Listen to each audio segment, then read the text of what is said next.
Hear, O Israel, the Lord our God, the Lord is one.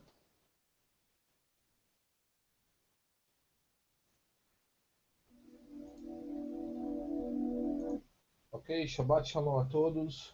Estamos aqui reunidos nessa tarde aqui, 12/6/2014, com meu companheiro aqui, Yashar, e vamos falar de um enigma que existe no mundo, né, hoje, que é o que realmente seria o Evangelho de Cristo. Muitos dizem que esse seria um nome incorreto, que se aplica a um general que foi usado para matar judeus. Então vamos focar naquilo que o povo está mais acostumado, né? A palavra que estão acostumados, para que eles possam finalmente fazer uma transição, né? A palavra correta em hebraico seria Bessorá, que significa as boas novas. Quais foram as boas novas do Messias, que nasceu, viveu e morreu há 2000 anos atrás e ressuscitou no terceiro dia? O que é que realmente ele ensinava? O que é que realmente ele ministrava com a sua vida? Que tipo de exemplo que ele realmente deixou para nós? Qual foi o legado que ele deixou para nós? E o que realmente seria o Santo Evangelho, que é tanto ensinado nas igrejas de hoje? Seria a biografia do Messias, que o Messias foi na casa de Zaqueu, sentou, teve uma ceia com ele, aí depois ele foi na casa de um fariseu. O que seria esse evangelho? O evangelho é algo que nunca existiu, que não existia antes? O evangelho é algo que só foi anunciado através de Cristo?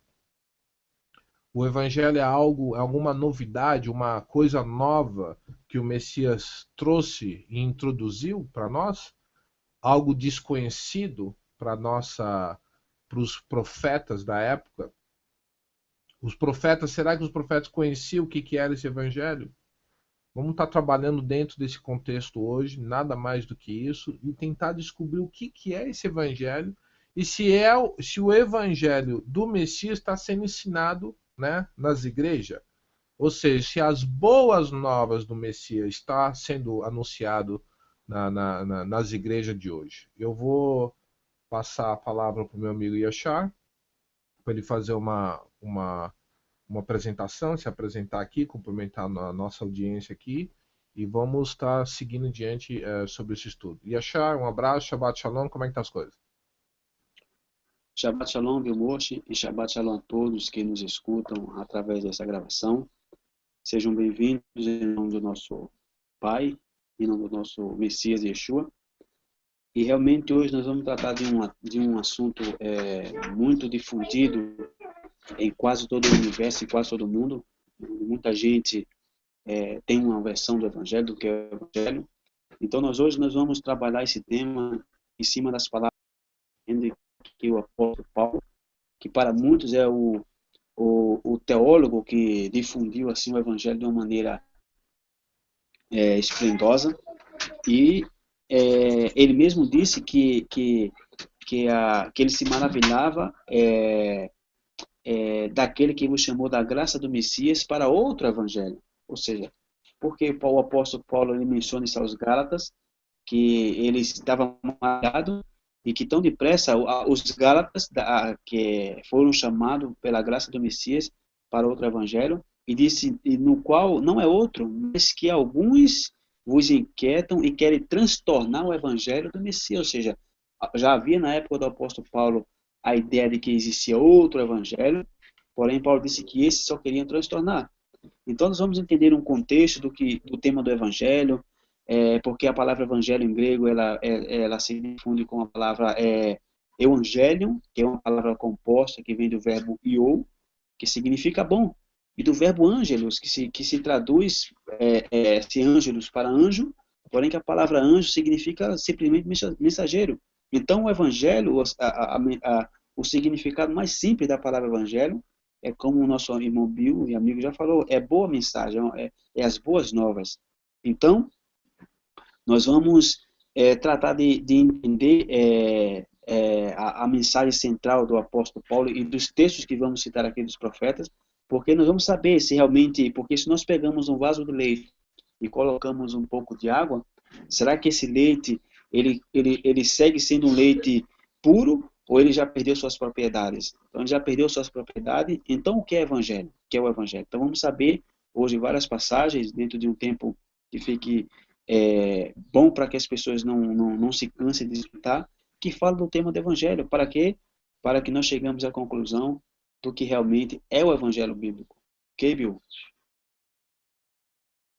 Muito bom, Rafael. Obrigado. No início da apresentação, eu coloquei um vídeo que é a recitação do Shema, que é uma ordem que o Eterno deu para o povo dele, que fosse citado pelo menos 2 vezes por dia.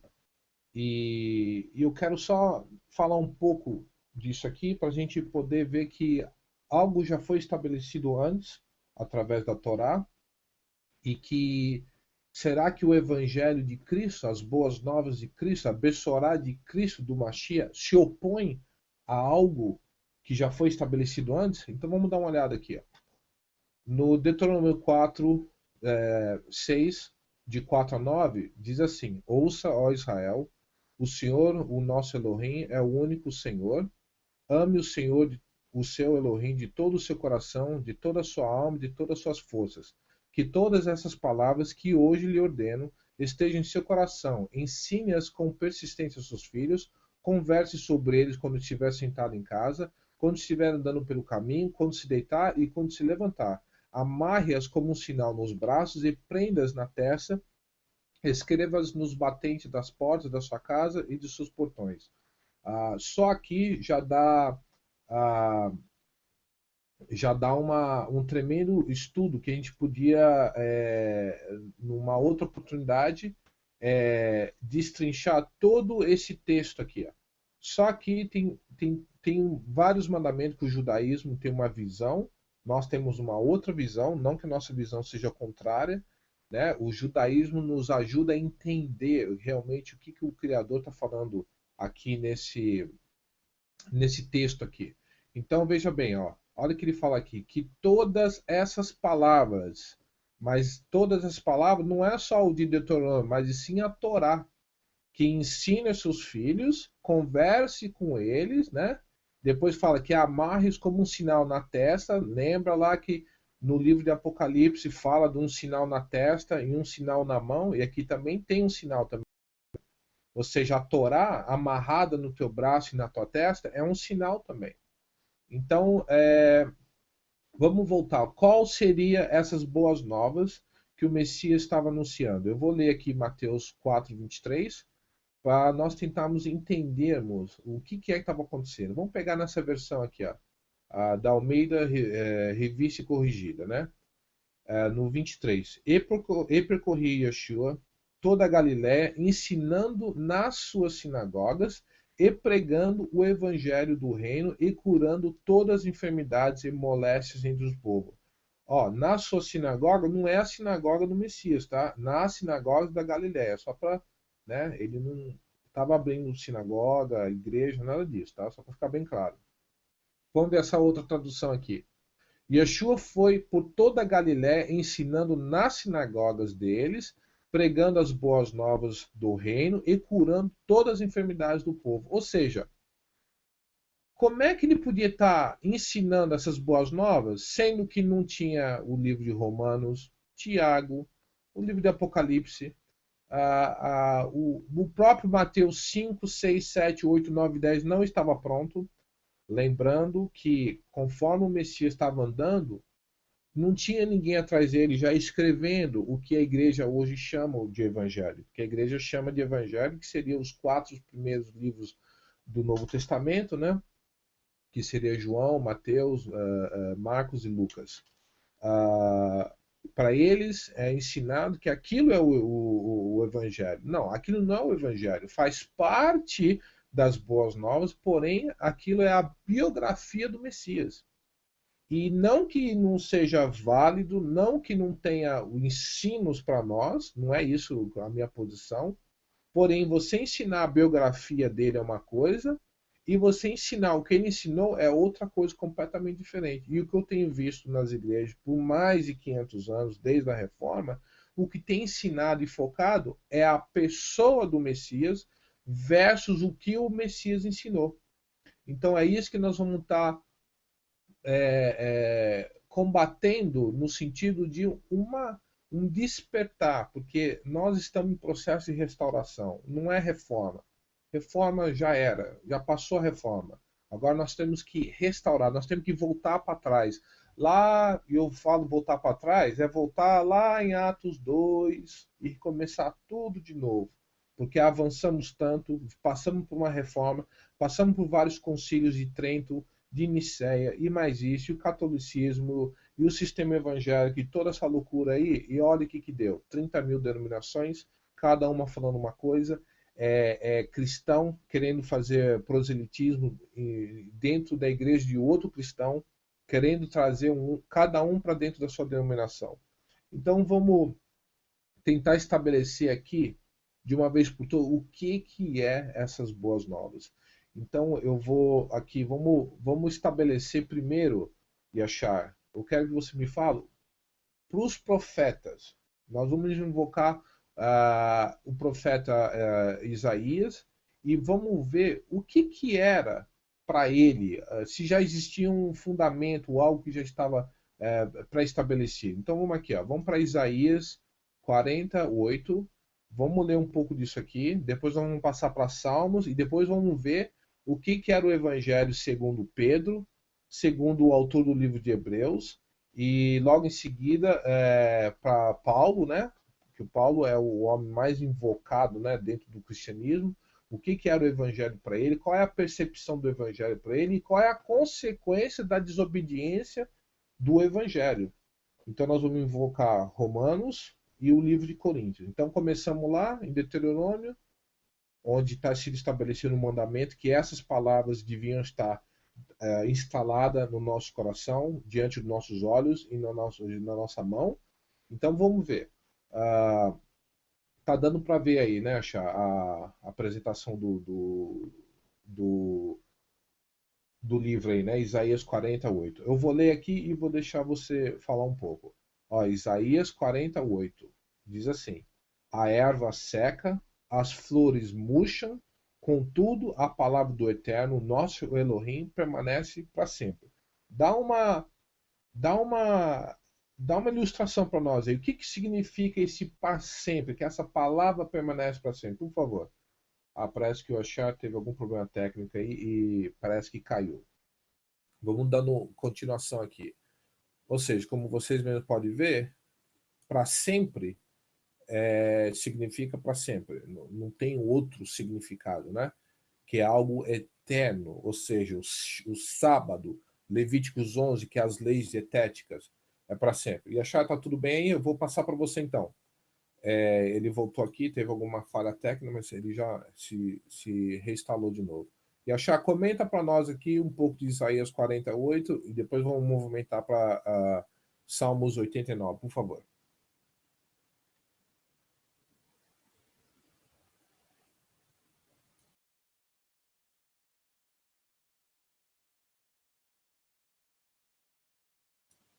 Pode falar, mano. Já passei para você. Você tá me ouvindo?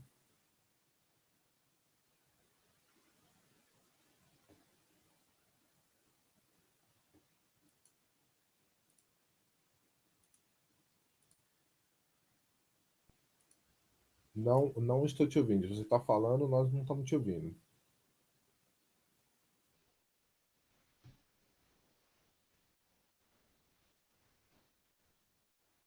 Ele está tendo alguma dificuldade aqui. Não sei. Não, não estou te ouvindo, tá?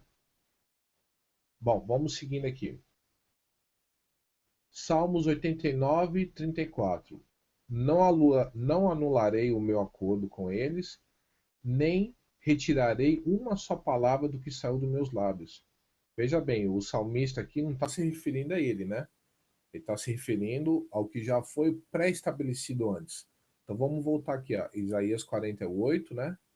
A erva seca, as flores murcham, contudo a palavra do Eterno, o nosso Elohim, permanece para sempre. Então o contexto de Isaías, ele já sabia e entendeu que o que o Eterno disse para o povo dele no deserto era algo perpétuo e para sempre.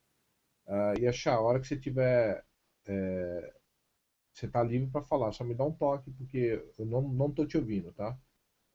De repente você tem que ajustar alguma coisa aí no seu aparato aí.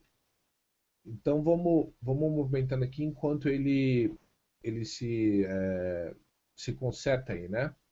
Vamos ver de novo aqui o profeta Isaías, né? Olha o que ele fala aqui, ó.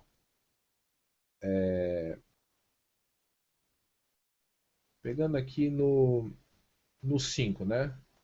E agora o que eu tenho aqui? Pergunta o Eterno. Pois o meu povo foi levado por nada, e aqueles que eu domino zomba, diz o Eterno. E constantemente o dia inteiro meu nome é blasfemado. Por isso, o meu povo conhecerá o meu nome. Naqueles dias eles saberão que sou eu que o previ. Sim, sou eu. Como são belos os montes, os pés, perdão, como são belos nos montes os pés daqueles que anunciam as boas novas e proclamam a paz, que trazem boas notícias. Ou seja, Isaías já está falando de boas novas, de evangelho, né? Agora, como é que é esse evangelho, sendo que já existia um evangelho antes do surgimento do Messias, e se o evangelho do Messias foi algo distinto do que já tinha sido anunciado antes pelos profetas. É isso que nós temos que dar uma analisada, né? Veja bem, está falando de salvação, olha só, que proclama salvação, que dizem a Sião, o seu Elohim reina, escutem seus sentinelas, ergam as vozes, juntam, gritam de alegria, quando o Senhor voltar a Sião, eles os verão com seus próprios olhos. Olha que interessante. Então, já conseguimos estabelecer que havia um evangelho, que os profetas conheciam o que era o evangelho, que o evangelho foi já estabelecido antes. Agora, vamos analisar se o Messias trouxe um outro evangelho novo, né? Distinto. E achar, como é que tá aí? Tá dando para falar? Não, não estou te ouvindo, tá? Tá me ouvindo, Bill? Ok? Agora sim. Agora sim. Eu já dei uma adiantada aqui, mas se você quiser, é,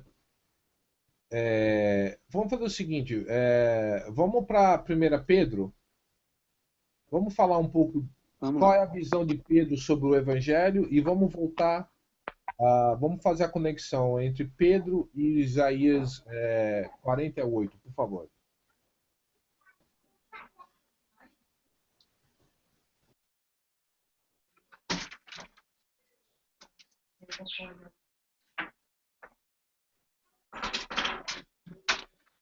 É para falar do Pedro, Bill? Isso, por favor, vamos conectar Pedro, o que que é o Evangelho Ok, para Pedro, né? E vamos conectar ok. 1 Pedro 1 e Salmos 89. Você está vendo o texto na tela aí? Tô vendo. Então, é, antes de chegar em 1 Pedro, capítulo 1, e versículo 23, aí, que ele fala que ele está citando Isaías, no capítulo 4 de 1 Pedro, versículo 17, o apóstolo Pedro, ele começa dizendo na sua primeira carta, capítulo 4, verso 17, se você conseguir colocar aí, 1 Pedro, que Pedro vai mencionar aqui, que tem pessoas que desobedecem o evangelho. 4 e 17, que é já no finalzinho da sua questão. Isso. E o verso 17 diz aqui, eu vou ler na minha tradução porque é a que eu estou acostumado a ler.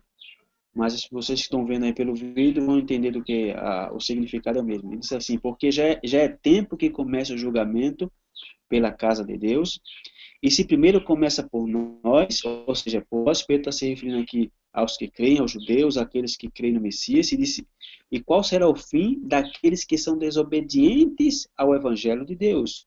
Então, nós já vimos aí nos comentários de Bill anteriormente, é, o que é o conceito de boas novas já existia na época dos profetas. Os profetas já tinham um entendimento do que eram as boas novas, do que era a mensagem, da boa notícia. Ou seja, então, o que Pedro está dizendo aqui, que o juízo vai começar primeiro pelos da casa, que somos nós, ou seja, se referindo a ele e à comunidade de Israel, e disse, qual será o fim daqueles que são desobedientes ao Evangelho de Deus? Então, o que tem que se obedecer do Evangelho? Se somente a pessoa basta crer, como se difunde na teologia, que Jesus morreu e ressuscitou. Então, o que é que nós temos que obedecer nessa doutrina de que Jesus morreu e ressuscitou? Então, aqui, na primeira carta de Pedro, que a gente vai ler agora, capítulo 1, verso 23 ao 25, é a chave para que a gente saibamos o que é o Evangelho, porque é justamente aquele a quem foi dito que se daria a chave do reino. E será que Pedro ele entendeu como entendeu o profeta Isaías do que era o Evangelho? Então, na sua primeira carta, da carta de Pedro, capítulo 1, e verso 23, para a gente pegar um pouco do contexto, é 1 Pedro 1 e 23, aí, isso aí. Eu vou ler a partir do verso 23, que diz assim, disse, sendo de novo gerados, não de semente corruptível, mas da incorruptível pela palavra de Deus, viva e que permanece para sempre. Então, nos coloquemos a pensar aqui, quando Pedro escreveu essas palavras aqui, para Pedro, o que era a palavra de Deus? Qual era a palavra que existia escrita nos dias em que Pedro estava pregando essa palavra? Era a lei de Moisés, era a Torá, eram os profetas, eram os salmos, ou seja, era o que se conhece hoje como Antigo Testamento. Então, Pedro está dizendo aqui que nós somos gerados de novo, não de semente corruptível, mas incorruptível pela palavra de Deus que permanece para sempre. E quando Paulo disse a Timoteu que ele permanecesse naquilo que ele aprendeu, de que ele foi inteirado, sabendo do que ele tinha aprendido, e disse que desde a tua meninice, que Paulo dizia a Timóteo, que ele sabia as Sagradas Escrituras, que podiam fazer Timóteo sábio para a salvação pela fé que há no Messias. E qual Sagrada Escritura Paulo estava se referindo quando ele disse que essa Escritura fazia Timóteo sábio? Era a Torá, era o profeta Isaías, era o profeta Jeremias, era o Salmo, ou seja, era o Antigo Testamento. Então, Paulo está dizendo que essas escrituras é quem faz uma pessoa sábia para a salvação. Em outras palavras, sem essas escrituras, a pessoa não pode ser sábia para a salvação. Ou seja, não pode se salvar sem as escrituras. Então, Pedro vai dizer aqui que toda a carne é como a erva, e toda a glória do homem é como a flor da erva, secou-se a erva, caiu a sua flor, mas a palavra do Senhor permanece para sempre, e disse, e esta é a palavra que entre vós foi evangelizada. E interessante que Pedro está citando aqui Isaías 40, que o Bill já leu no começo da gravação. E do que se trata Isaías capítulo 40?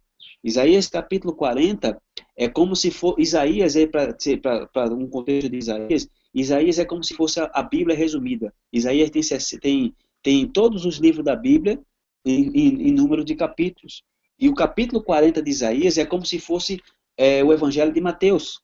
E como é que começa o Evangelho de Mateus praticamente? Disse, Isaías 40, versículo 3, disse, vós que clama no deserto, preparai o caminho do Senhor, endireitai no ermo veredas ao nosso Deus. E quem estava gritando isso? Quem estava anunciando isso? Foi João Batista. E qual era a mensagem de João Batista? Arrependei-vos, porque é chegado o reino do céu. Então, Pedro está dizendo aqui, citando Isaías 40, que disse uma voz que clama no deserto, e Isaías disse, quem é de clamar? Disse, toda a carne é como a erva, e toda a sua beleza é como a flor do campo. Seca-se a erva e cai a flor, soprando nela o Espírito do Senhor. Na verdade, o povo é a erva, seca-se a erva e cai a flor, porém a palavra do nosso Deus subsiste eternamente.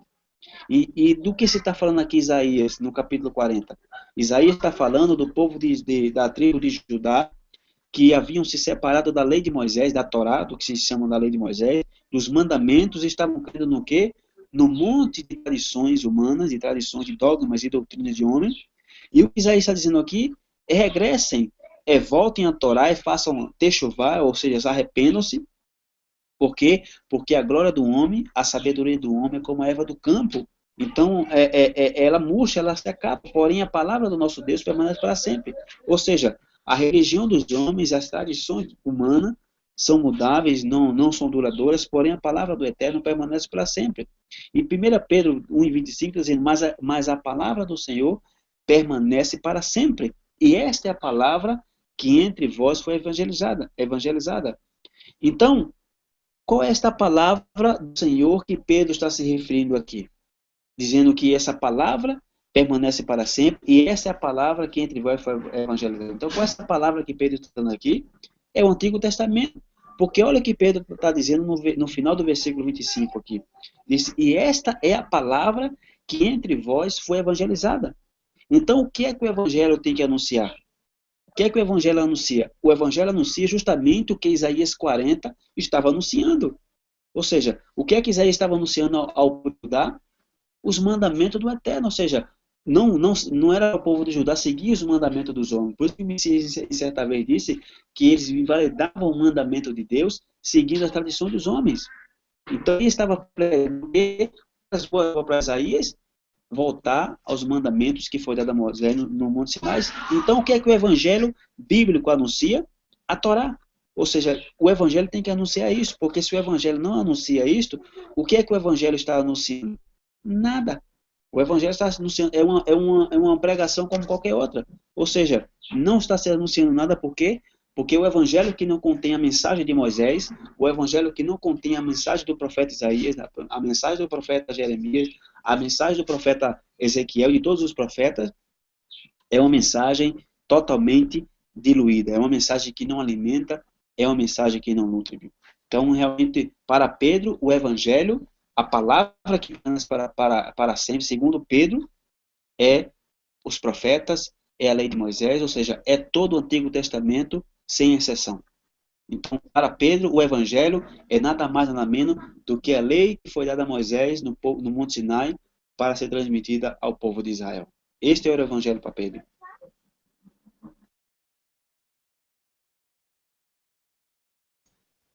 Muito bom, Yashar. Obrigado pela explanação, pela conexão. É algo realmente para refletir.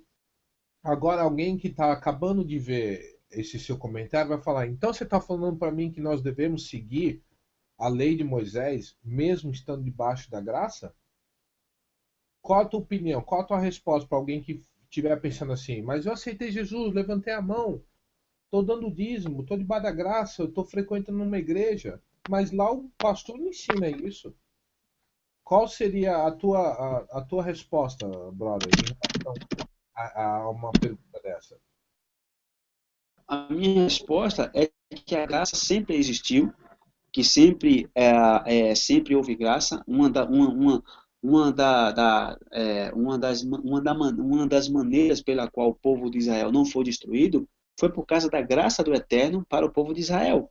Ou seja, a graça é algo que nos vem quando a gente a gente é liberto de alguma coisa. Por exemplo, se a gente estivéssemos nos afogando em um mar e de repente vem um salva-vidas e nos salva, o que é que isso implicaria? Que nós somos salvos por uma graça, ou seja, por uma pessoa que foi lá nos salvou sem a gente merecer, porque é lógico, ele está ali para aquilo ali. Porém, a gente poderia morrer. Porém, a gente, pela graça que recebemos do rapaz ir lá e nos salvar, então a gente não vai ultrapassar certo limite do mar para que a gente não possa morrer. Então, o que é a graça? A graça me leva à obediência. Porque se eu sou salvo pela graça, Deus me salvou pela graça, eu merecendo a morte, eu merecendo o juízo, eu merecendo o castigo eterno, eu merecendo ser apagado do mapa. Então, o que é que a graça me faz? Se o Eterno me salvou e eu tenho essa consciência de que Ele me salvou, eu sendo mais vil pecador, de que eu merecia a morte, então essa graça que Ele me deu, que Ele me salvou, é o que me faz me levar à obediência. Por quê? Porque graça ao Eterno que me salvou, então eu vou obedecer a Ele por amor à graça que Ele teve por mim. E nos Salmos, que é o que a gente vai ler daqui a pouco, é um dos capítulos, principalmente o Salmo 119, que nos fala muito da graça. Ou seja, que a graça, como é que Noé achou graça aos olhos do Senhor, do Eterno, se a graça é um conceito que surgiu com Jesus e com os apóstolos? Por quê? Porque o conceito de graça foi tirado. É como a palavra evangelho. Você leu aí em Isaías, quando Isaías fala no capítulo 52 de Sião, ele fala dos pés do que anunciam as boas novas. E por que os tradutores da Bíblia não colocou a palavra evangelho ali? Por que ele colocou boas novas? Porque na mente dos tradutores bíblicos, o evangelho é a partir de Jesus. É a mesma coisa da graça. Como é que pode se colocar graça com Moisés, ou no Antigo Testamento, se a graça é um conceito que veio com Jesus? Então a gente não bota graça. A gente bota misericórdia, a gente bota bondade, a gente bota qualquer outra coisa, menos graça. É a mesma coisa da palavra igreja. Por que não aparece a palavra igreja no Antigo Testamento quando se refere à congregação de Israel? Porque é a mesma palavra, é a palavra eclesia. Por quê? Porque o conceito dos tradutores, a igreja surgiu em Pentecostes. Então, se uma pessoa diz, irmão, eu tenho que voltar a obedecer à lei, se Jesus me salvou através da graça, tem, porque a graça é o que me leva à obediência. Paulo disse, anularemos, pois, a lei pela fé, de maneira nenhuma, antes estabelecemos a lei, ou seja, a graça é o que me faz obedecer, porque se não fosse a graça, eu não tinha como estar vivo. Então, pelo favor imerecido do Eterno, porque graça, para muitos que acham que é uma palavra assim, blasfêmia, graça significa hesed em hebraico, que significa um favor imerecido. É um presente o qual eu não merecia, e o Eterno me deu. O Eterno me regalou esse presente, e eu, por amor a esse presente que ele me deu, eu vou lhe obedecer. É uma forma de retribuir esse amor que o Eterno tem por mim. Por isso que o Messias disse, se me amais, obedecer meus mandamentos. E como é que eu posso obedecer o mandamento do Messias se ele não me salvou pela sua graça? Então a graça nos leva à obediência. Essa seria a minha resposta, Bill. E achar em Êxodos 20, né, onde que seria os 10 ditos, né, no cristianismo é conhecido como os 10 mandamentos, né, fala aqui no 6 assim, ó, nessa tradução: mas dispenso o meu amor sobre milhares dos que me amam e obedecem. Na outra tradução, e faço misericórdia em milhares aos que me amam e guardam meus mandamentos. Na outra tradução, mas trato com bondade até 1000 gerações aos que me amam e obedecem os mandamentos. Ou seja, se você olhar aqui no hebraico, não vamos fazer isso agora, mas está a palavra hesed, correto? Que significa que misericórdia, compaixão. E por que ele está falando aqui? Ele está dando o exemplo que a única forma de você amar ele é obedecer a ele. E não andar numa suposta graça em desobediência ao pai, porque agora você crê no filho. Você está vendo como é que a coisa está bem distorcida? O ensinamento nas igrejas está bem distorcido realmente o que é graça e o que é realmente o amor. Porque no cristianismo é muito comum falar que ele só deixou a lei do amor. Mas aqui está falando que amor é quem ama, quem realmente ama o Criador, obedece a ele. Não para ser salvo, porque já é salvo. Ele já foi, o Eterno já derramou a misericórdia dele. Porque vamos analisar. Vamos pensar como um gentil agora. O gentil nunca andou obedecendo os mandamentos. Por que ele precisa de aceitar o Messias para ele ser livre da lei?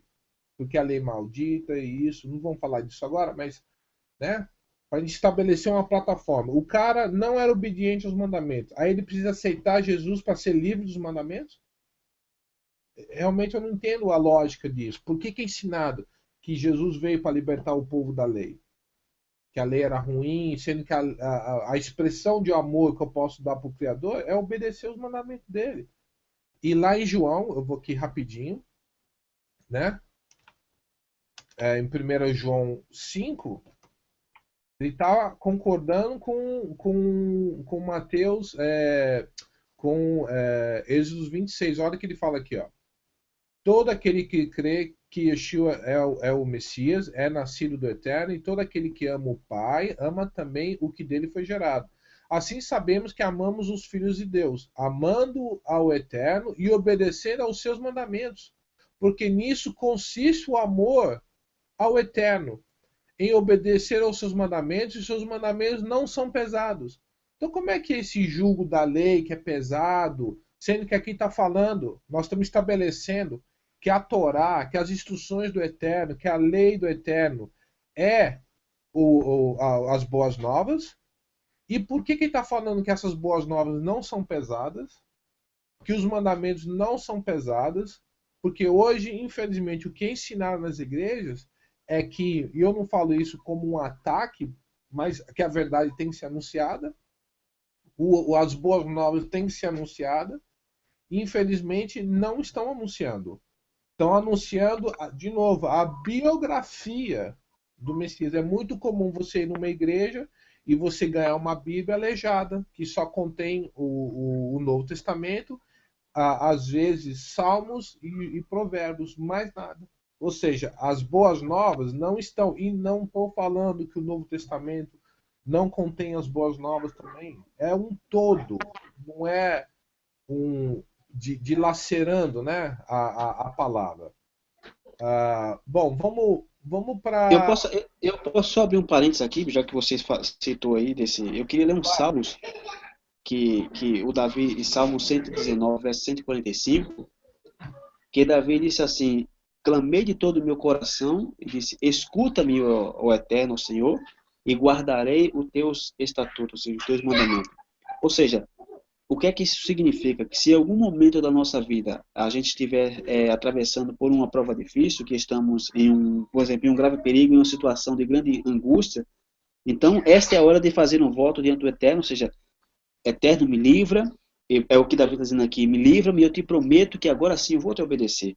Ou seja, o Criador livra a pessoa do castigo, porém, se ela voltar a fazer de novo errado, então o castigo será maior, e se pedir perdão já não haverá. Então, já que o Eterno me salvou, e agora eu estou na graça, então eu posso fazer o que eu quiser? Não, porque se for assim, a pessoa não sabe o que, ela não tem entendido o que é a graça, porque se a graça não é capaz de mudar a conduta de uma pessoa, então essa mesma graça não é capaz de salvar a alma da pessoa. E sabe por quê? Porque somente a graça é que pode mudar a nossa conduta e que pode salvar a nossa alma. Porque se nossa conduta é a mesma que temos depois de termos recebido o favor imerecido do Eterno, então não podemos ser salvos. Então qual é mais fácil, mudar nossa conduta ou salvar nossa alma? Qual é o maior milagre? A salvação da nossa alma ou a mudança da nossa maneira de viver? Ou nossa conduta, nossa educação? É salvar nossa alma. Por quê? Porque nós não podemos salvar nossa alma. Então, sem a graça, se a graça não é capaz de fazer uma coisa tão simples, que é mudar a minha maneira de viver, então, meu filho, o salvar a alma, que é algo assim de um milagre, a graça não pode fazer. Então, a graça é o que nos dá que nos dá a salvação. Porque sem a graça nós não poderíamos ser salvos. A tua graça me basta. Ou seja, a salvação do Eterno é algo que nos livra. Porque se eu livro meu filho de um perigo, de um abismo, eu digo, não vá para ali mais. Isso foi um favor merecido. Fui lá, tirei meu filho. Porém, se ele for lá sozinho, sabendo que aquilo é perigoso, eu não dever por perto e ele cair, ele vai morrer. Por quê? Porque ele já foi avisado de que aquilo ali, mas porém ele sabendo que aquilo ali é um perigo, e eu fui lá e salvei ele por amor e tudo mais, ele vai ter na consciência, não, meu pai me mostrou que aquilo é um perigo, e eu não vou pôr os pés mais ali. Então, pela graça de que eu fui salvo, eu vou fazer as mesmas coisas. Por quê? Porque a graça é o que muda a nossa conduta de viver. E se a gente não muda a nossa maneira de viver, muito menos a graça vai poder salvar a alma de uma pessoa.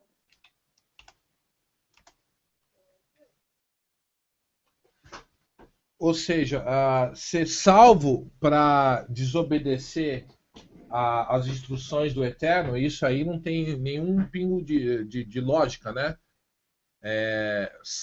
Salvo livre da lei para desobedecer, realmente não tem um pingo de lógica. Ó, você mencionou Salmo 119, né? E eu quero ler aqui, ó, no 45, ó. Olha o que o salmista está falando, né? Vamos pegar no 44. Obedecerei constantemente a tua lei para todo sempre. Andarei em verdadeira liberdade, pois tenho buscado os seus preceitos. Por que que existe um sistema aí que diz que a lei aprisiona, que a lei encadeia? Será que alguém no Novo Testamento cria assim também? Pensava como salmista? Tiago não é o verdadeiro nome do livro, né? Isso aqui foi mudado pelo rei. Isso aqui é Yaakov. O nome é o irmão do Messias, né? Olha o que ele fala aqui, ó. Yaakov 1, 22 a 25. Sejam praticantes da palavra e não apenas ouvintes, enganando-se a si mesmo. Aquele que ouve a palavra, mas não a põe em prática, é semelhante a um homem que olha a sua face no espelho e, depois de olhar para si mesmo, sai e logo esquece a sua aparência. Mas o homem que observa atentamente a lei perfeita, olha só, e que traz a liberdade e persevera na prática dessa lei, não esquecendo o que ouviu, mas praticando, será feliz naquilo será feliz naquilo que fizer. Veja bem, Martim Lutero lutou e quase teve sucesso de eliminar esse livro do canon. Não sei se você sabe disso. Ele retirou vários livros, né, que a Igreja Católica permanece até hoje, mas um desses aqui ele quase conseguiu tirar justamente por causa desse texto. E outras passagens que Tiago fala que o homem não é só salvo pela graça, mas sim pela prática dos mandamentos. E em Romanos, Paulo fala que o homem que pratica a justiça que vem dos mandamentos do Eterno, esse sim é justo, e não aquele que conhece e pratica. O cara conhece a lei, mas não pratica. E, infelizmente, isso não é ensinado na maioria das denominações de igrejas, né? Então, vamos avançar. Você quer dar mais alguma alguma palestra, mais alguma coisa sobre isso aqui? Podemos avançar para Hebreus 3? Podemos assim. Vamos lá. Vamos falar um pouco sobre Hebreus 3, que tudo isso aqui, o ponto que nós estamos querendo estabelecer é, de novo, o que é essas boas novas? E se o povo de Israel antes foi ouvido essas boas novas? E é isso que o autor de Hebreus está falando. Vamos lá. Você quer? Eu passo o microfone para você.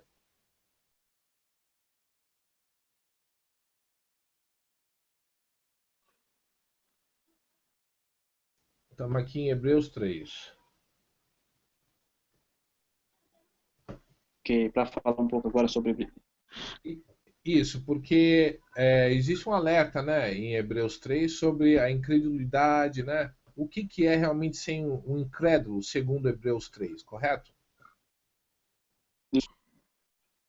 Então, você já acabou de citar aí alguns textos dos Salmos. A gente viu 1 Pedro falando da palavra que permanece para sempre, que essa palavra foi evangelizada entre eles.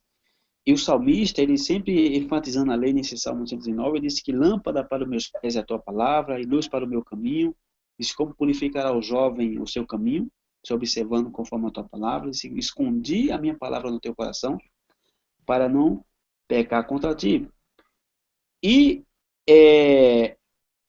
a gente sabe que Davi, ele sabia o que transformava a vida do ser humano, né? Davi sabia muito bem disso. Então imagina no nossos dias onde uma pessoa tem rejeitado friamente a lei do Eterno, porque Davi disse em certa ocasião no Salmo 119, que disse que já era tempo do Eterno operar, porque eles têm quebrantado a tua lei, ou seja, têm invalidado a tua lei. Então imagine isso já nos tempos de Davi, e imagine nos tempos de hoje, as pessoas que têm rejeitado friamente a lei do Eterno. Então, o que é o Evangelho? O que contém o Evangelho? O Evangelho contém aquilo que muda a vida do ser humano. Porém, quem tratou de mudar os tempos e as leis, quem tratou de mudar algo que transformava a vida de uma pessoa? Roma, a religião.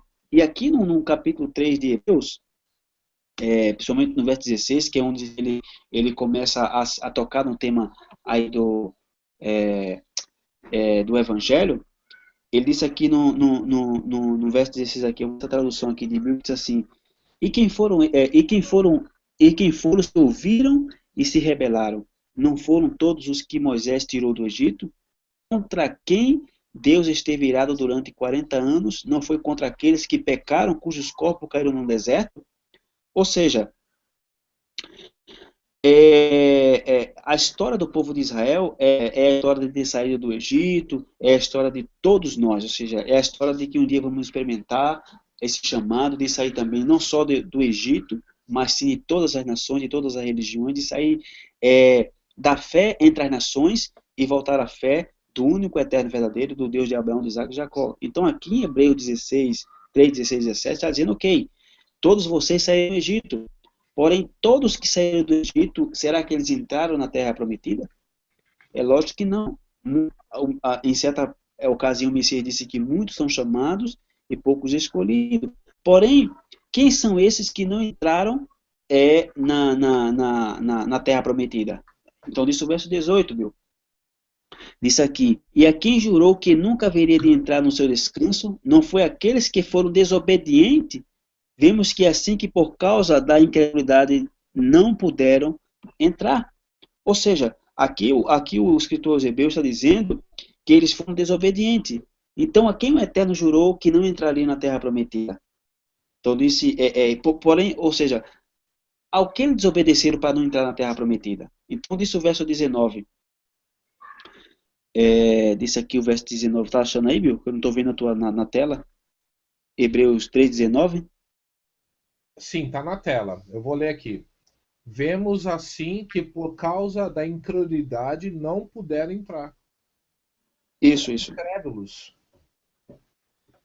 Foram incrédulos. Porém, o que é que ele desobedeceu? Disse que não puderam entrar por causa da sua incredulidade. E disse agora o capítulo 4, versículo 1.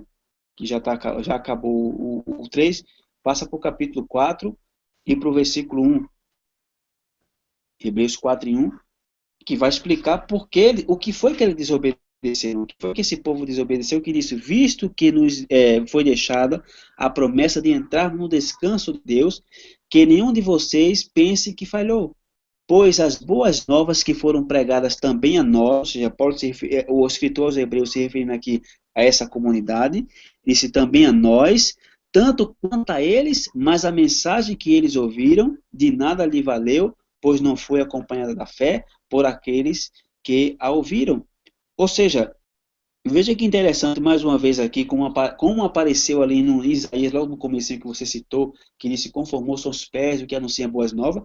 Aqui o escritor está dizendo que, porque também a nós, ou seja, a nós, os crentes no Messias, os que cremos na pregação do Messias, os que cremos na morte do Messias, foram pregadas as boas novas, como a eles. Porém, quem são esses eles aqui? Que também receberam as boas novas, que o escritor aos Hebreus está se referindo aqui. Quem são eles? É o que a gente leu no capítulo 3, aí no começo que diz que os que saíram do Egito. Então, aqui está dizendo que as boas novas, ou seja, que o evangelho, que a boa mensagem, foi anunciada também aos que saíram do Egito. Porém, como é que pode as boas novas, o evangelho, ter sido anunciado ao pessoal que saiu do Egito, ao povo de Israel, se o evangelho nasceu com a vinda de Jesus? Porque é onde no Novo Testamento, se a doutrina a teologia cristã ensina que o evangelho é simplesmente crer em Jesus, que ele ressuscitou, e crer no teu coração e já ser salvo, e em toda a multidão levanta a mão. Quem crê em Jesus e crê na sua ressurreição, que ele ressuscitou, este é o evangelho, é crer nisso aí. Porém, aonde se está escrito isso no Antigo Testamento, que o Messias teria que morrer, teria que ressuscitar ao terceiro dia, e tinha que crer nele, e etc. Porque se esse é o evangelho, como é que Moisés pregou esse evangelho ao povo do deserto? que Jesus iria morrer, que Jesus iria ressuscitar, e de que tinham que obedecer. Se a gente já leu, a gente vai ler alguns outros capítulos que falam que se deve obedecer o Evangelho. Então, as Escrituras não se contradizem, o que se contradiz são os tradutores das Escrituras, porque nós podemos entender as Escrituras em qualquer idioma, a mensagem central das Escrituras, só basta por querer ter uma boa intenção e deixar os prejuízos contra o povo de Israel. Por quê? Porque os tradutores das Escrituras, no Antigo Testamento, onde disse, eles, ao invés de colocar, como já falou, a palavra evangelho no lugar de boas novas, colocaram boas novas. Por quê? Porque o conceito de boas novas, o conceito de evangelho é a partir de Jesus. Então, essa palavra que se utiliza aqui em grego, boas novas, no grego é a palavra de número 297, que é a palavra evangelho. Então, por que João Ferreira de Almeida ou qualquer outro tradutor da Bíblia não colocou a palavra evangelho e colocou boas novas? Por quê? Porque dentro do pensamento católico, cristão, ou seja lá qual for a vertente, pentecostal, batista, ou etc., o evangelho surge com a pessoa de Jesus. Porém, aqui em Hebreus 4 está dizendo que aos israelitas no deserto foi pregada as boas. Porém, que eles não aproveitaram porque não foi acompanhado de fé naqueles que ouviram. Ou seja, um simples momento em que eles passaram sem Moisés e sem ver Moisés demorando muito em ser do mundo, o que eles fizeram? Um bezerro de ouro. Ou seja, inventaram suas próprias doutrinas, inventaram suas próprias adorações, seus próprios modos de querer agradar ao Eterno, e hoje não é diferente. Então, por que o povo de Israel não entrou na Terra Prometida? Ao que foi que eles desobedeceram para não entrar na Terra Prometida? Foi a Torá. Foi aquilo que Moisés recebeu no Monte Sinai e foi dado ao povo de Israel. Então, os israelitas que saíram do Egito, foi pregado a eles as boas novas, porém eles não creram, eles não obedeceram, e por isso aqui disse que temamos, pois, que vos deixar a promessa de entrar no seu repouso, pereça que algum de vós fique para trás. Então, o que é que nós temos que obedecer do Evangelho? Então, o que é o Evangelho para o escritor dos Hebreus? É simplesmente a mensagem da Torá dada ao povo de Israel. Porque a gente não pode saber o que é pecado se não fosse através da lei. A gente não saberia como educar nossos filhos se não fosse através da lei. A gente não saberia o que comer, o que fazer, o que não fazer, se não fosse segundo a lei de Moisés. Nós não saberíamos como ser um pai de família, como ser um marido, como ser uma esposa, como ter uma intimidade com a esposa no seu leito, enfim, a lei que foi dada a Moisés, ela nos ensina tudo o que temos que fazer nessa vida. Então, se a mensagem do Evangelho não transmite isso, não transmite aquilo, a intenção que o Eterno que dá ao povo de Israel através das suas leis, esse Evangelho é o que Paulo chama aos Gálatas. Se alguém pregar outro evangelho, o qual vós tem recebido, que esse evangelho seja anátema. Ainda se um anjo pregar outro evangelho, e muitas pessoas ouvindo isso de nós aqui agora, podem estar dizendo, não, esse aí é maldito, porque esse é outro evangelho. Porém, o evangelho que nós estamos falando aqui, nós estamos comprovando com as escrituras. Nós não estamos aqui sacando nada da manga, não estamos aqui inventando nenhuma Bíblia nova, nós estamos usando aqui a mesma escritura que todo mundo tem em suas mãos, que todo protestante tem debaixo do braço. Ninguém está com tradução aqui diferente, pode estar diferente a linguagem, porém é uma tradução cristã que nós estamos lendo aqui, não tem nada de errado. Então, o evangelho, biblicamente falando, e segundo os escritores hebreus, é a Torá. Então, o povo de Israel não entraram na terra prometida porque desobedeceram a Torá, e Paulo, mais na frente, vai dizer que ai daquele que desobedece o evangelho, ou seja, quem desobedece o evangelho está desobedecendo a Torá. E o que Deuteronômio fala daqueles que não obedecem a Torá? Vem uma série de maldições que perseguirão essas pessoas. Então, essa é mais uma passagem que prova que o Evangelho é desde Moisés. O Evangelho não surgiu com Jesus, porque tanto nenhum na Torá e no Antigo Testamento se menciona que Jesus tinha que morrer, ressuscitar, menciona que ele tinha que morrer. Porém, não da forma que se prega no cristianismo, que só basta crer nisso e já é salvo. Esse não é o Evangelho. Essa é outra mensagem. Porém, o Evangelho é a palavra que Pedro citou, segundo Isaías 40. Muito bem, Yashar. Yashar, dos que saíram do Egito, quantos que entraram na Terra Prometida? Dos que saíram do Egito.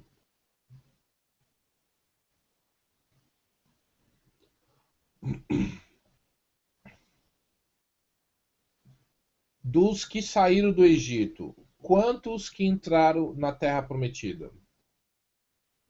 Não estou Olha, falando que nasceram no deserto, estou falando dos que saíram do Egito. muito pouco. Na minha mente agora eu não tenho quantos. Na verdade agora não fugiu da minha mente. Mas foi muito pouco, muito pouco. Então vou responder, só foram Se eu não me engano Josué. foi 2, exatamente. Então quantos que saíram do Egito? 600 mil? Não lembro aqui de cabeça. Não, mas foi mais ou menos assim, quando saíram do Egito, mais ou menos se juntarmos naquela época que não tinha planificação de filhos, se contarmos 2 filhos por casal, e a Bíblia menciona que mais ou menos quase 2 milhões de pessoas saíram do Egito junto. É mais ou menos isso, junto com os estrangeiros, com os egípcios, com o pessoal do outro povo, porque foi muita gente. Então, Correto. juntando todo esse povo, tinha quase 2 milhões e meio de pessoas. E só entrou 2. Lembrando que não era só judeu que saiu, não era só israelita que saiu do Egito, muitos egípcios de outras nações também saíram juntos. Porém, todos pereceram e somente 2 entraram. Então, realmente é para se pensar. Vamos lembrar as palavras de Yeshua. Muitos são chamados, porém poucos são escolhidos. Eu acho que ficou bem estabelecido aqui, mas vamos só cobrir alguns outros pontos aqui, né? E realmente o que você falou a respeito de Paulo, né? Que Paulo fala lá de Gálatas, né? Sobre um outro evangelho. O sistema cristão tem a tendência de entender que esse outro evangelho seria algo, se você voltar para a lei, que você está obedecendo um outro evangelho, que na verdade não tem nada a ver. Mas vamos lá. Em 1 João 5, não, já cobrimos isso aqui, cobrimos Isaías, Romanos 1:16. Eu não gosto muito de ficar isolando o texto, mas eu vou ler aqui e eu vou deixar você comentar. Romanos 1:16 fala assim: não me envergonho do evangelho, porque é o poder do eterno para a salvação de todo aquele que crê, primeiro do judeu e depois do grego. Porque no evangelho é revelada a justiça do eterno, uma justiça que do princípio ao fim é pela fé. Como está escrito, o justo viverá pela fé. Yachá, vamos falar um pouco o que é, já foi estabelecido o que é o evangelho. Paulo está falando que ele não tem vergonha da Torá, porque o evangelho é a Torá, os profetas, né? Salmos, provérbios, etc, né? E o que ele está falando sobre o que é essa fé? Vamos comparar a fé cristã e só vamos falar um pouquinho disso, para a gente poder encerrar. Qual a diferença da fé cristã e da fé hebraica? E da onde Paulo tirou esse o justo viverá pela fé? Eu vou buscar aqui. Ele tirou lá de Abacuque 2:4. Vamos tirar aqui e, por favor, comenta um pouco sobre essas duas tipos de fé. O que é a fé grega cristã? Que basta você crer, que nem você já mencionou, que Jesus nasceu, morreu, viveu, e eventualmente, quando você morrer, você vai para o céu. Por favor, fala um pouco disso.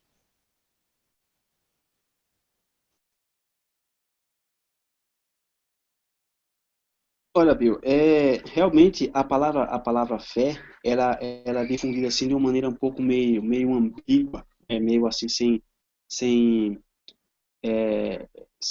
muita concretização. Por quê? Porque realmente, Paulo diz aqui, Paulo disse no verso 17 de Romanos 1, disse, porque nele se descobre a justiça de Deus, de fé em fé, como está escrito, o justo viverá da fé. Realmente, Paulo está citando aqui Abacuque, ou seja, o evangelho começa pela fé e termina com a fé. Por quê? Porque Paulo está dizendo aqui que o justo viverá da fé. Então, este é o centro da mensagem de Paulo, que o justo viverá pela fé.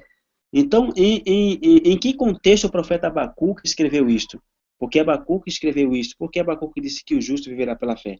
Porque o profeta Abacuque recebeu a notícia do Eterno, que a nação de Judá iria ser levada ao exílio pela Babilônia, e que viria o império da Babilônia, que os levaria ao exílio. Então Abacuque não podia entender isto aqui. Abacuque não estava assim como que um pouco com medo, dizendo, como é possível? Então Abacuque entendia que Judá tinha que ser disciplinado, e que o que ele não entendia era como o Eterno iria usar um exército de um líder tão arrogante, que era Nabucodonosor, um líder orgulhoso, que estava se exaltando, dizendo que ele iria conquistar o mundo.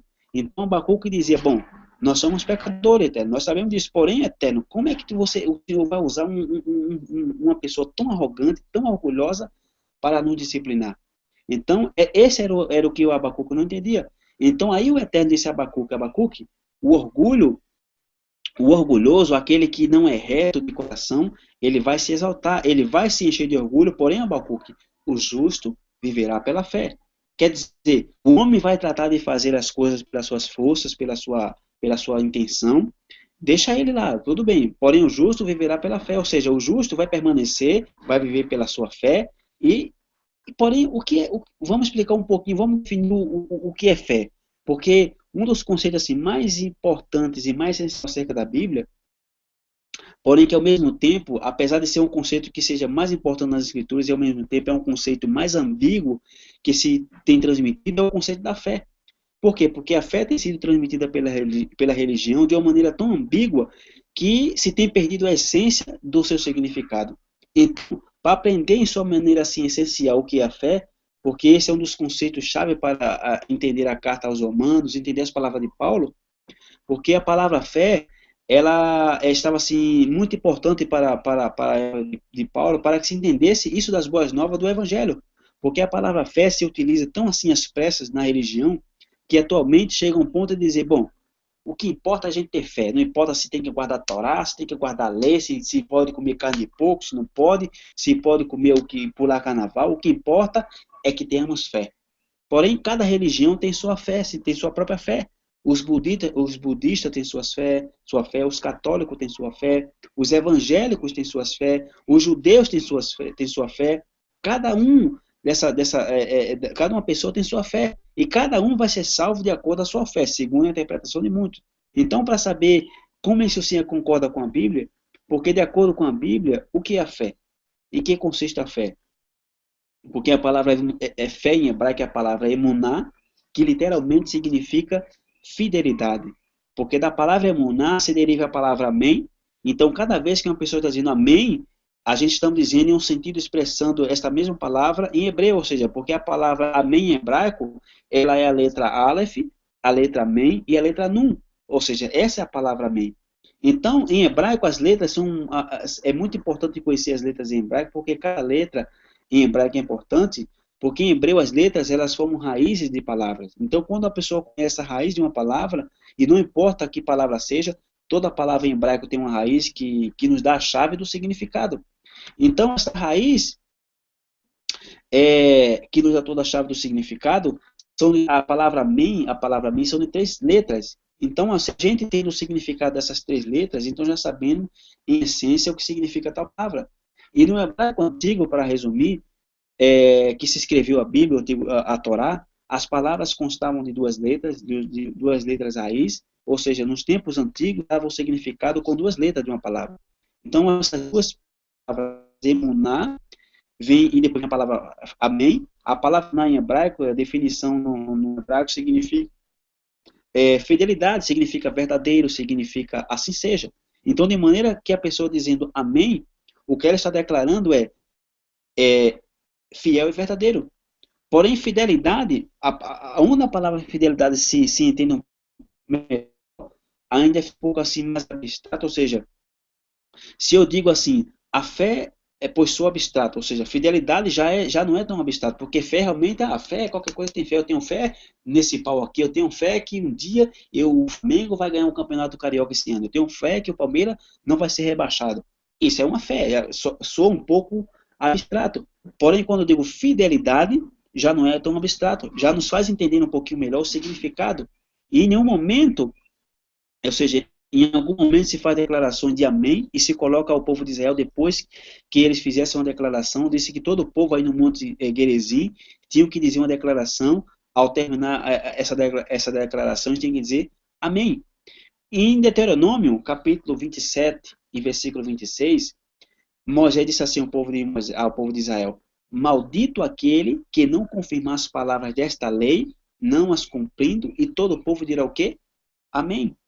E quem disse isso? Moisés foi quem disse isso ao povo de Israel, e disse aí que estava um povo de Israel entre 2 montes, né, onde se colocou as 12 tribos de Israel, e disse, maldito aquele que não confirmar, ou seja, Moisés ficou como que no meio do monte, de dois montes, dizendo, olha, as 12 tribos, 6 de um lado e 6 de outro, vão dizer, maldito aquele que não confirmar as palavras desta lei. Qual lei? A que nós recebemos no Monte Sinai, e todo o povo dirá amém. Ou seja, o que é uma pessoa maldita? É uma pessoa separada do Eterno. Separado do Eterno, separado de Deus, é aquele que não confirma as palavras desta lei. E qual lei? Gênesis, Êxodo, Levítico, Número e Deuteronômio. Então, essa palavra amém, que é a raiz da palavra fé em hebraico, então, a gente, ao dizer a palavra amém, o que é que nós estamos declarando? Que temos que ser fiel ao quê? As palavras dessa lei. Se eu não sou fiel à lei que Deus deu a Moisés, a pessoa, o que é que ela é? Ela é maldita. Então, se não conta em que momento se aplica a palavra amém, e daí vem a palavra fé. Então, fé em hebraico tem a conexão com a obediência. Não é assim, eu creio que realmente que Jesus morreu e ressuscitou. Fé em hebraico tem a ver no pensamento hebreu, no pensamento bíblico, vamos dizer assim, para que não fique o povo achando que a gente está puxando a sardinha para o lado do judeu. Fé, biblicamente falando, tem a ver com obediência. Ou seja, porque vai ter que ser o Abacuque, o justo viverá pela fé. E qual era a fé que Abacuque tinha que ter? De seguir obedecendo que o povo, se o povo estava passando por aquilo, por quê? Porque ele faltou fé, porque o povo de Israel não entrou na terra prometida. Porque a palavra que eles receberam, as boas novas que eles receberam, não veio acompanhado de fé naqueles que ouviram. E qual era a fé naquele momento? Era que o Eterno ia prover, era que o Eterno deu as suas leis, e o povo estava tão desesperado que Moisés passou umas horinhas longe, já quis criar sua doutrina. Então, não temos que guardar a lei de Moisés quando se diz, uma pessoa que diga assim, olha, Bill, nós não temos que guardar a lei de Moisés, porque isso já passou, já foi abolido. Qualquer pessoa que diga isso, de acordo ao texto de Deuteronômio 27, como é que essa pessoa está? Está debaixo da maldição, ou seja, está uma pessoa amaldiçoada. Uma pessoa assim está em sérios problemas, ou seja, uma pessoa não tem e não faz a ideia do que elas estão dizendo quando ela diz que os mandamentos não são válidos, que nós estamos debaixo da graça, que a lei é maldita, que isso é do passado, porque nós estamos na graça do Novo Testamento. Porém, se a pessoa debaixo do Novo Testamento, ela tem que definir em qual de duas casas ela está. Porque o Novo Testamento consiste com a casa de Israel e com a casa de Judá numa parte gentil. Então, se eu estou debaixo do Novo Testamento, eu tenho que estar ou na casa de Israel ou na casa de Judá. E o que é que a casa de Israel e a casa de Judá recebeu para dar? Para colocar nos seus corações, dos seus corações, colocou em prática? A lei de Moisés, os mandamentos. Então, para me encerrar aqui, a pessoa que diz que não precisa confirmar a lei mosaica, como muitos dizem, e fala isto de acordo ao texto de Deuteronômio e de acordo a Paulo, está debaixo da maldição. Então, fébio tem a ver com obediência, tem a ver com fidelidade. Eu sou fiel àquilo que o Eterno deixou escrito. Isso significa a palavra fé. Muito bem. Então podemos associar que a fé bíblica é ser fiel àquilo que já foi pré-estabelecido pelo Eterno, confirmado pelos profetas e avalizado pelo próprio Mashiach, porque em Mateus 4, de novo aqui, né? O que ele estava fazendo? O Mateus 5, 6, 7, 8 não estava pronto. Livro de Gálatas não existia. Apocalipse não existia.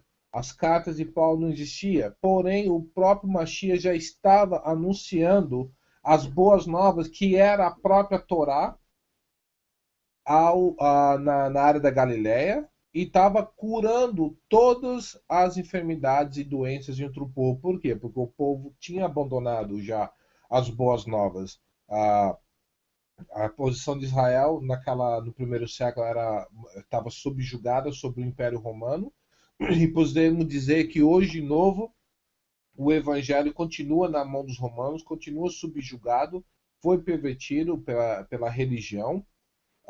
Quando nós falamos isso, não se sinta ofendido, não estamos atacando pessoas, e sim atacando a mentira, aquilo que não é ensinado verdadeiramente nas igrejas, né? Então, ficou bem claro, não que o Novo Testamento não seja as boas novas, não é isso que eu estou falando, mas pudemos provar por A e B, sem distorcer nenhum versículo, que o Mashiach estava anunciando as boas novas. E quem não confirma essas boas novas é maldito. Olha o que está falando aqui para nós encerrarmos. Isaías 8:20, olha só.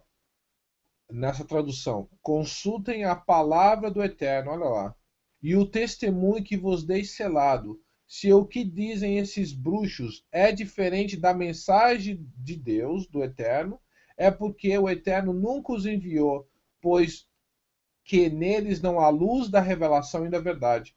Como o próprio Raver falou aqui, se alguém está falando contra a Torá, se alguém está falando contra os princípios do Eterno, essa pessoa está debaixo de maldição e está ensinando outros a entrar debaixo de maldição. O próprio Mashiach falou lá assim: vocês, fariseus, atravessam rios e mares para ganhar um prosélito, e depois que o ganham, fazem ele filho do inferno 2 vezes. E para encerrar aqui,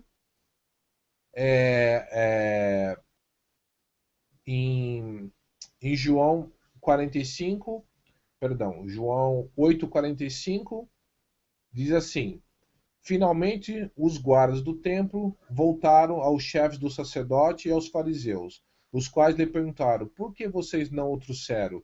Ninguém jamais falou dessa maneira como esse homem fala, declararam os guardas. Será que vocês também foram enganados? Perguntaram os fariseus. Por acaso alguém das autoridades ou dos fariseus creu nele? Mas essa ralé que nada entende da lei é maldita. Quer dizer, os próprios rompendo o evangelho da época, ele sabia que quem não entendia nada de lei é maldito. Por quê? Quem não conhece as boas novas, quando você viola as boas novas, como diz lá em Deuteronômio, você entra embaixo de maldição. Então, eu acho que já está bem esclarecido aqui. Se o Raver quiser fazer algum esclarecimento a mais, se alguém tem alguma dúvida, né, sobre o que nós queremos, que nós apresentamos aqui, se alguém quiser nos ensinar que não é bem assim, nós estamos à vontade. Meu nome é Bimoshe, é fácil de achar no Facebook, e nós não queremos assim afrontar nada, ninguém pessoal, mas assim o sistema dogmático que tem sido ensinado por aqui. Mais um aqui, só para terminar, olha que fala aqui, ó, 1 Pedro 4,17. Pois chegou a hora de começar o julgamento pela casa do Eterno, e se começa primeiro conosco, como será o fim daqueles que não obedecem o Evangelho de Deus? Por que fala que é o Evangelho de Jesus? E o justo é difícil ser salvo. Que será do ímpio e pecador? Lembrando que pecador significa alguém que viola a Torá. Então, realmente a coisa é muito séria nesse momento de restauração, nessa reta final. Lembrando que o Messias permaneceu com a samaritana por 2 dias, o que representa 2000 anos, que o Messias está aí nas nações, perdeu a identidade, perdeu o nome, porém isso vai acabar em breve. E finalmente os judeus vão despertar, né? Vão reconhecer, como muitos estão fazendo, né? Hoje, né? E se você é gentil, se você não tomar uma posição e não se transformar em Israel, está perdendo seu tempo, indo à igreja, pagando dízimo, participando de campanha, falando em língua, pulando e gritando, e na verdade não estão te ensinando o que é a verdadeira palavra do Eterno, o que é o verdadeiro evangelho, o que é o verdadeiro boas novas. Eu considero o ensino encerrado aqui. Eu não sei se o Ravé quiser adicionar alguma coisa. Não, eu quero só fechar lendo Isaías, o que você leu, Isaías capítulo 8 e versículo 20, que diz: se a lei é o testemunho, se eles não falarem segundo esta palavra, porque nele não há luz. Ou seja, se uma pessoa ela se uma pessoa não segue, se ela segue rejeitando a Torá, se ela segue rejeitando a lei, se ela não falar segundo o que está escrito nesse rolo, ou seja, se a pessoa pelo menos só aceita os 10 mandamentos e não aceita o rolo da Torá, os demais mandamentos, então essa pessoa está sem luz e está em treva. Se uma pessoa disser assim, eu creio nos 10 mandamentos, porém eu creio nos 10 mandamentos um pouco editado. O 4º mandamento, que é o dia do Shabat, e esse já não é para nós. Esse aí já é para o judeu, então essa pessoa está em trevas. Bom, porque o rolo da Torá, ela tem que ser aceita em tudo. E se uma pessoa aceita algumas coisas e aceita outras coisas não, então essa pessoa não há luz. Então, O que a pessoa não tem entendido do que se trata o tema das Escrituras é quando a pessoa rejeita a Torá. Porque muitas pessoas acham quando se fala dos 613 mandamentos, nós estamos falando aqui de um jugo, de um caminhão de jugo que a pessoa ela não pode carregar. Porém, se a gente, para me encerrar agora mesmo, porém, se a gente somar a conta dos 613, nós vamos ter um total de 10 mandamentos. Porque se você pega, o judaísmo divide, um homem chamado Maimonides, ele contou os mandamentos da Torá, ele contou 613. E existe 248 mandamentos positivos, e que muitos rabinos dizem que tem a ver com membro do corpo humano, né, que é contado que nós temos 248 membros, e cada membro do nosso corpo tem a ver com um mandamento. Então, se a gente pegar, existe também 366 mandamentos, 365, que são mandamentos negativos, ou seja, no sentido de que não se deve fazer, como roubar, como matar, como adulterar. Esses são mandamentos negativos. Porém, se a gente pegar esses 365 mais 248 e somar, se nós pegamos 613 do número 1, do número 3 e do número 6, o quanto é que nós temos? O número 10. Ou seja, são os 10 mandamentos, então de maneira que os 10 mandamentos é um resumo de toda a Torá, são um resumo de todos os 613 mandamentos. Por isso que a lei foi dada em duas tábuas que expressam os 2 mandamentos. Então, realmente, as Escrituras não deixam nada a desejar, as Escrituras não podem se contradizer, o Eterno não pode dizer que no Antigo Testamento não podia comer isso, e de repente vem um novo homem dizendo que se pode comer isso, ou um de dois, ou este homem chamado Jesus pelo cristianismo não é o Messias de Israel, porque não pode se contradizer a palavra do Eterno, ou ele é o Messias de Israel, porém os seus discípulos não entenderam quem eles são, que eles não são gentios, e seguem realmente andando como gentios, e esse é um dos motivos pela qual os judeus não têm crido em Jesus, não têm crido em Yeshua como Messias, porque aqueles que dizem ser discípulo do Messias, chamado Jesus, e segundo a Torá, e segundo o pensamento rabínico, o pensamento judaico, o Messias de Israel tem que vir e estabelecer a lei entre as nações, então como é que essa multidão de gentios, essa multidão de nações, dizem seguir Jesus, sendo ele o Messias, e se seus discípulos não andam de acordo à lei? Então, definitivamente, para um judeu, esse Messias, esse Cristo, esse Jesus, esse Yeshua, não é o Messias de Israel, porque o que ele tem feito é levar, segundo ao entendimento de muito mal das palavras de Paulo, porque dentro do cristianismo, Paulo, se brincar, tem muito mais valor suas palavras do que a palavra do Messias. Então, definitivamente, para o mundo judeu, Jesus não é o Messias. Por quê? Porque os seus discípulos, ao invés de ter a lei no coração, como disse Jeremias, que é uma profecia para quem está debaixo do Novo Testamento, é ter a lei no coração, para não ter necessidade de estar perguntando aonde está escrito, o que foi que disse, como é que se interpreta isso. Pelo contrário, a lei que está no coração deles são a lei de rejeito, a lei do amor, a lei da graça. É como a gente falou, o que importa é ter a fé, não importa o que eu como ou o que eu faça. Não importa se é domingo, sexta, se é sábado, o que importa é crer em Jesus. Então, definitivamente, é muito difícil crer no Messias desse, porque um dos princípios do Messias é vir estabelecer a lei de Israel entre as nações. Então, que o Eterno nos ajude, que o Eterno nos abençoe, e que esse estudo seja uma ferramenta a mais para que a restauração na vida daqueles realmente que amam a palavra e querem viver conforme aquilo que o Eterno estabeleceu. Um forte abraço, até a próxima. Obrigado, Ravé. Se deixar, a gente fala mais 2 horas aqui, né? Mas só a última palavrinha, né? Quando Yeshua fala em relação ao que os 2 maiores mandamentos, né? Ou seja, se você pegar o 613 e apertar, fazer um funil, cai para 10, e se você apertar esses 10, cai para 2, que seria amar o Eterno, todo o teu coração, e o teu próximo como a ti mesmo. Se realmente você ama o Eterno, você vai cumprir com os mandamentos. E se você ama o teu próximo, você vai cumprir com os mandamentos que está conectado com o teu próximo.